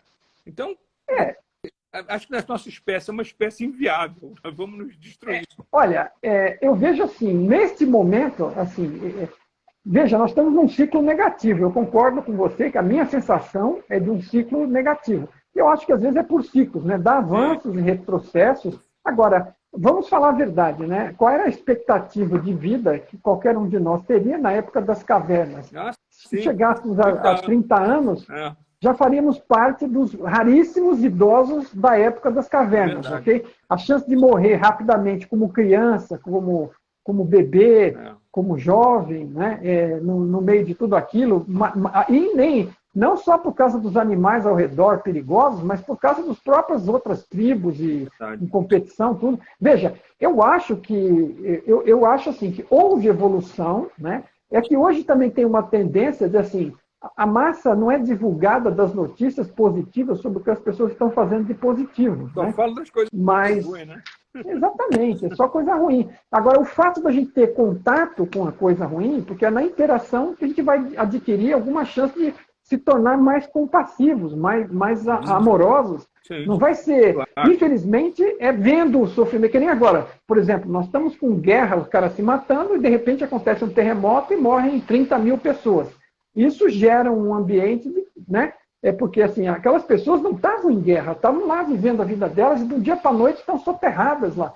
Então, acaba, quem sabe, né, sendo um contraponto, se as pessoas estiverem despertas, para ver que, porra, porque, sabe, já não me basta lidar com os dramas da natureza, né, que eventualmente alguns deles possam ser extraídos aleatoriamente de distribuições de probabilidade, mas, assim, são eventos que geram, no fundo, e no fundo resta sempre o consolo, se quiser chamar assim, de que, sendo uma realidade virtual, o que eu sou não morre, não, né? Morreram 30 milhões de pessoas, é digno de compaixão, mas assim, as consciências que aquelas pessoas são, elas vão estar por aí experimentando em qualquer momento outras oportunidades. Então, assim, a consciência que eu sou não morre. Isso é uma coisa positiva, porque o medo da morte é uma das maiores ignorâncias, dos maiores medos e um dos maiores motivadores de muita ignorância também.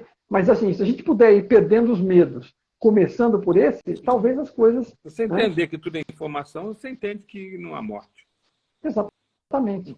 Então, isso é um dos grandes benefícios, né? Claro. E tudo é informação, e assim, a gente, né, pelas nossas atitudes e pensamentos recorrentes, né, e faltas de qualidade aqui e ali, a gente acaba gerando as próprias doenças, né? Por que essa doença apareceu? Veja, o que você tem para aprender com essa doença? Né? Eu tive uma esposa que morreu de câncer. Não sei o que ela tinha para aprender. Mas eu sofri que nem um cavalo e eu descobri o que eu tinha para aprender. Então, assim, no final, toda situação gera aprendizado. Não existe nada que aconteça nesse ambiente virtual que não tenha potencial de aprendizado. Agora, se nós estamos usando o livre-arbítrio para aproveitar e tentar fazer o esforço de descobrir qual é o aprendizado embutido, ou estamos simplesmente jogando a oportunidade fora, é um tema totalmente nosso. Nossa, isso dá outra palestra.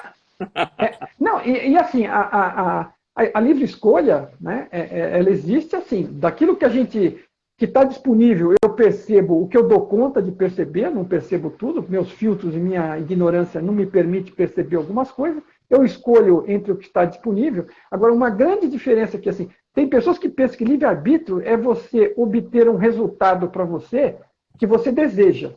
E não é isso. Livre-arbítrio é para você fazer uma escolha. Então, você imagina aquele jogo de palitinho.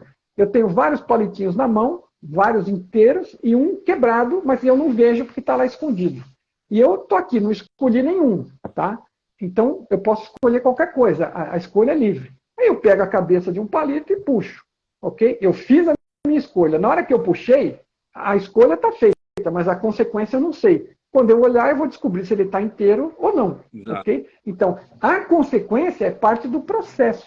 As coisas vão se desenrolar, algumas são mais diretas e visíveis, e algumas são longas e um processo complexo.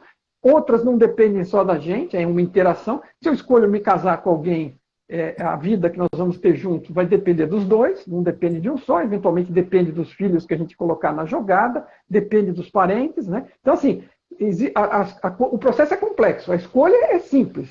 O processo vai gerar consequências.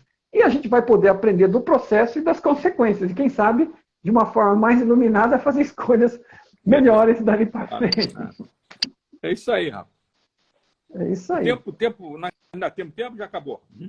Olha, eu acho que assim, a gente tem tempo, não tem limite, mas também não quero estender a conversa, eu quero, né, hoje não quero acabar com a sua noite. Então, assim, eu comentaria, não sei, fica à vontade, mas assim, nós estamos agora com 1h30, tá, de papo. Caramba. Isso, passa rápido. Quando o assunto é interessante,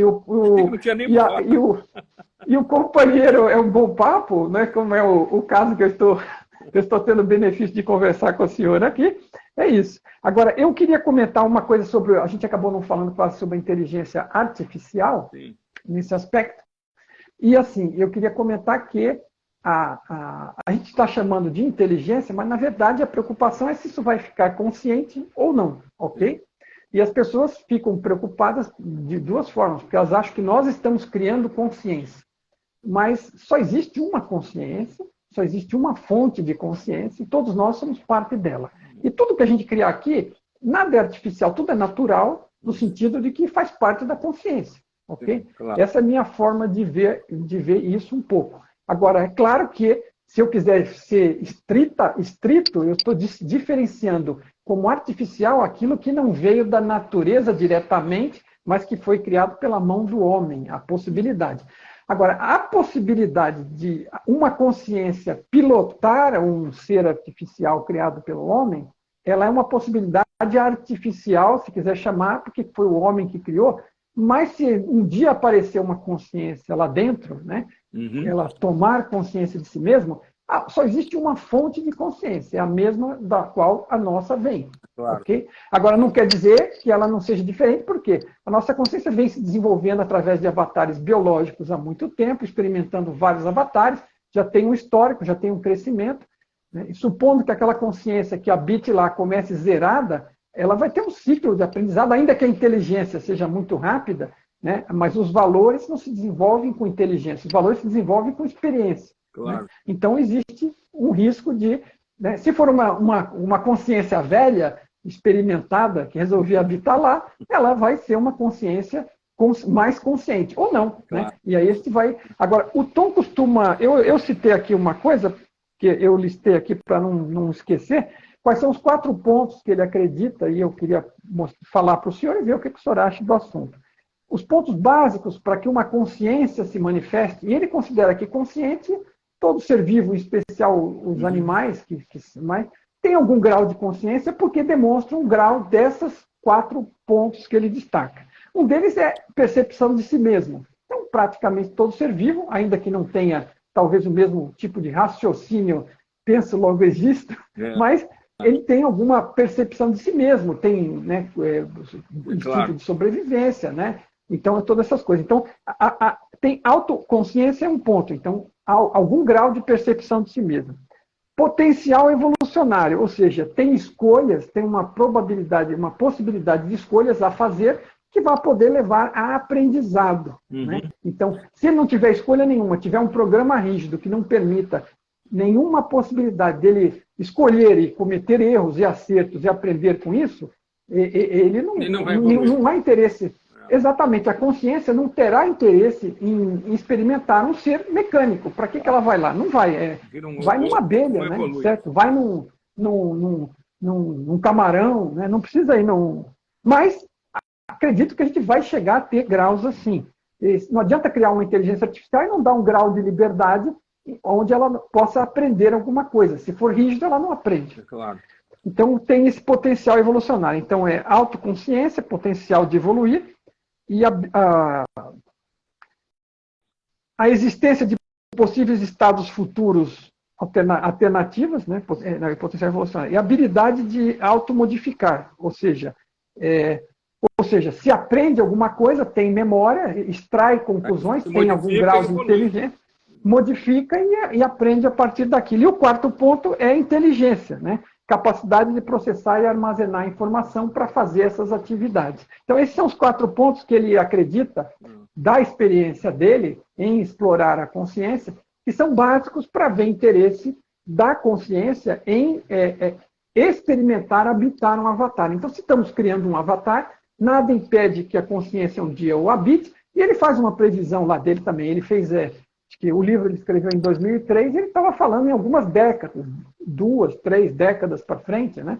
Então, ele também trabalha com uma questão de décadas aí, para que a gente chegue no ponto, aparentemente o grau de evolução mantido, aonde talvez chegamos num ponto que a inteligência artificial desenvolva a consciência. A minha visão, que é essa visão que eu chamo aula informacional, né, de que redes neurais clássicas e redes neurais quântico-holográficas no nosso cérebro permite uma conexão por informação quântica com a estrutura quântico-holográfica do universo e, vamos dizer assim, com essa fonte aí, que é a fonte absoluta primordial do universo, talvez seja até quântico-holográfica, não sei. Não, é assim, nós somos o pintinho no ovo da galinha. Claro. Nessa minha visão, então, para um sistema de inteligência artificial ser capaz de se tornar consciente, ele teria, na minha visão, que ter esse tipo de possibilidade holográfica e quântica de fazer essa conexão com o universo, com a fonte primordial com o universo, entendeu? E isso aí não é a maneira que está se desenvolvendo os sistemas de inteligência artificial. Esses sistemas de inteligência artificial que nós estamos vendo, eles são muito robóticos, muito lógico-matemáticos, vamos dizer assim, baseados só em redes mecanicísticas, como são as redes neurais clássicas que a gente conhece. Eles não saem disso. Então, eu acho até que isso é um perigo. Por quê? Porque esse tipo de sistema, quando você cria sistemas muito complexos desse tipo, eles vão ter uma maneira de agir, uma inteligência lógico-racional só, e, através de deduções lógicas, eles podem tomar decisões que vão afetar a gente, porque eles não têm emoções. Entendeu? A emoção só vai surgir quando você desenvolver sistemas, no nosso caso, todo o nosso sistema corporal, com os hormônios, com as células, que permite interações que fazem você sentir a emoção num determinado momento. Quando você está emocionado, a respiração acelera, o coração acelera, você sente isso, aquilo, porque você tem toda uma liberação dessas estruturas moleculares que são direcionadas a partir dos sistemas, dos circuitos cerebrais que provocaram isso. Entendeu? Então, esses sistemas artificiais não têm isso, a menos que você crie um corpo para eles, para ter emoção. Então, eles podem, dessa maneira, começar de uma forma muito lógica a analisar a gente e o mundo e se revoltar contra a gente. De uma forma lógica, eles vão falar: esses caras estão destruindo tudo. Eles só fazem guerra, estão destruindo o planeta. É melhor a gente... São umas bestas, literalmente são umas bestas quadradas, e nós vamos fazer uma nectomia aqui. Vamos retirar os caras do jogo. E eles ficam como o próximo passo da evolução, vamos dizer assim. É assim, assim, o meu papel no desenvolvimento dessas coisas é mínimo, e o meu impacto. Então, assim, eu vou assistir de camarote. Se fizermos besteira, a minha expectativa é que exista um outro lugar da simulação, nesta ou outra, onde a minha consciência possa experimentar. Porque isso aqui pode se tornar bem desagradável em algum momento. Isso aí. Mas, assim, de qualquer forma, né, o que você está falando é o seguinte, era um pouco do que eu estava falando com relação àquela questão da experiência. Nós fomos evoluindo, desenvolvemos um tipo de experiência e crescemos, né, dentro dessa experiência para chegar no ponto que está hoje. E aí você pega alguma coisa fresca, zerada, que não tem nada, que não tem acesso a sentimentos, a nada, não tem histórico, não evoluiu com isso, e se não fizer isso com muito cuidado, realmente é um risco. Né? Mas, assim, de risco, a vida é feita. Então, a gente vem fazendo essa loucura desde que inventou o fogo, desde que conseguiu produzir, inventou não, desde que conseguiu produzir fogo e facas e lanças, a gente está nesse esquema. E, assim, vamos torcer pelo melhor, fazer a nossa parte. Esquema, né? Nós estamos desenvolvendo métodos mais sofisticados para criar autodestruição, mas, assim, também é possível que sei lá, é como eu lhe disse, né? De repente, porque, assim, a conexão, né, qual é a conexão? Né? Tudo bem, vamos dizer, o avatar digitalmente desenvolveu o cérebro, que é a parte que, vamos dizer, que talvez faça essa conexão, provavelmente, né, se ela funciona desse jeito, e ela faz a conexão da consciência com o personagem. Mas Vamos ver como é que evolui. Infelizmente, feliz e infelizmente, nada é impossível. Então vamos ver como é que a coisa progride. Com um pouco de sorte, a gente não chega a alcançar esse momento, porque talvez seja sorte, dependendo de para onde eu... Pode ser sorte mesmo. Pode ser que no universo precisa de um determinado momento da evolução dos processos civilizatórios. Você precisa ter sorte para, numa adolescência tecnológica, você não se destruir. Veja, é evolução. É evolução. Né? Não deixa de ser uma possibilidade de evolução. Do mesmo jeito que aqui os dinossauros foram para o espaço depois da conexão com o meteoro, né? Eles deixaram de ser viáveis e aí apareceu a oportunidade para seres menores se desenvolverem e se tornarem nos seres humanos. Os mamíferos começaram a desenvolver. Foi aí. 60 milhões de anos. Mas assim, nada impede que outra coisa venha adiante, né? E se houver alguma coisa positiva de tirar disso, é o seguinte, não há o que temer no sentido de que aquilo que você é, a consciência que você é, ela não perece, realmente ela não perece. E aí nós vamos, como consciência, talvez experimentar corpos robóticos futuros para ver como é. Quem sabe? Né? Tudo é possível, impossível não é. Agora, se é provável, é outra história.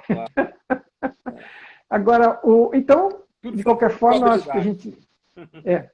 Olha, o papo foi muito bom, muito interessante, e a gente citou alguma coisa que eu achei que podia ser uma coisa fantástica para uma conversa futura, mas não faltam assuntos, e a gente conversa se o senhor estiver disposto. Para mim foi um prazer, a gente com o tempo, né? Para mim também foi ótimo.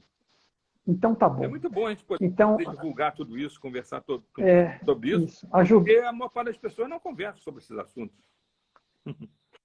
A maior parte das pessoas nem percebe o impacto que esses assuntos, e que compreendê-los, né? E o que nós estamos falando no final das contas, de compreender mais sobre o ser humano, sobre a experiência que nós estamos tendo, o que nós estamos fazendo aqui, o que nós valorizamos, e autoconhecimento, todo o restante, assim, outra conclusão eu lembrei, Donald Hoffman. O senhor já ouviu falar em Donald Hoffman? Não. Quem é? Então eu vou passar alguma informação e eu vou... Acho que é um bom tema. O que acontece com o Donald Hoffman? Ele é uma pessoa que veio de um outro lado, ele é um cientista cognitivo e também matemático e da área de sistemas e computação também, mas ele basicamente é um cientista cognitivo.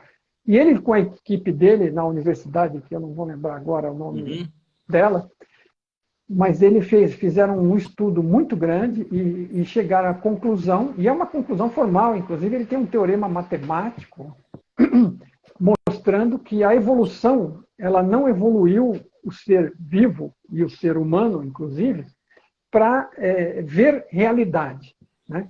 Então, que ela evoluiu para ver coisas que facilitem a sobrevivência e a multiplicação do ser ao longo da evolução até aqui, né? Agora, hoje também não depende tanto disso, mas a gente evoluiu equipamentos de percepção, visão, audição, olfato, paladar, tudo para facilitar. Então, ele matematicamente, ele mostrou que a realidade não foi a nossa percepção, a realidade, né, em si, como a gente a percebe, a evolução ela não nos desenvolveu para ver realidade. Ela desenvolveu para ver algo de útil que nos facilite a vida. Ela foi simplificando a coisa. Então ele vai lá e dá. Ele tem um livro onde ele diz, eu tenho alguns vídeos dele, eu tenho o descritivo do livro, o livro está à disposição já, não em inglês ainda, e ele tem a parte de texto, onde ele explica o arrazoado, e ele tem uns anexos com relação a quem quer se aprofundar. Não, eu vou passar, porque é muito interessante. E ele chegou à conclusão, então, que a evolução foi para agilizar a nossa sobrevivência. Então, o que a gente percebe, na verdade, é como se fosse... Então, ele fala o seguinte, que o espaço-tempo ele não é o que pensavam ser, né? Ele, na verdade, é uma interface holográfica, se quiser, né? Mas é um desktop onde a gente lida com ícones. Então, o que eu vejo do senhor é um ícone, e o senhor vê de mim é um ícone, o celular é um ícone, o carro é um ícone. Isso não quer dizer... Em suma, ele, no fundo, de alguma forma, está falando da realidade como virtual também. Mas o principal ponto dele é que ele chegou nisso de um ângulo totalmente diferente e chegou nessa conclusão, né? Ele mostrou matematicamente que a evolução não é para ver verdade, é para ver utilidade e simplicidade. Então, tudo que a gente vê são ícones que representam, por exemplo, e ele fala, olha, não quer dizer que você vai para frente de um trem e não vai ser atropelado porque é só um ícone. Não, é um ícone que fala de um trem. Um trem é um negócio perigoso. Se você se meter na frente, é que nem... Ele fala, por exemplo, o ícone da pasta com arquivos do seu trabalho. A sua vida inteira está guardada numa pasta na tela no computador e tem na tela um ícone representando a pasta com tudo aquilo. Não é porque aquilo é só um ícone que não é real e que o senhor vai deletar e jogar o trabalho da sua vida fora, né? O ícone está representando zeros e uns que tem textos, que tem fórmulas, que tem arrazoados, né? Então, tudo isso são interpretações. Então, essa questão dos ícones, e que no fundo nós somos agentes conscientes interagindo numa realidade que a gente não sabe o que é porque a gente não vê, mas que provavelmente é uma informação bruta e que a evolução nos levou a interpretar como os ícones das coisas que vemos aqui. Então, essa interface de computador é onde a gente interage, que é o que a gente chama de espaço-tempo, é uma interface de relacionamento. Pode ser. É muito interessante. E assim, o mais curioso de tudo é assim, ele chegar à conclusão, porque assim, a verdade, se ela for fundamental, é provável que seja de onde for que qualquer um parta, acabe chegando nela.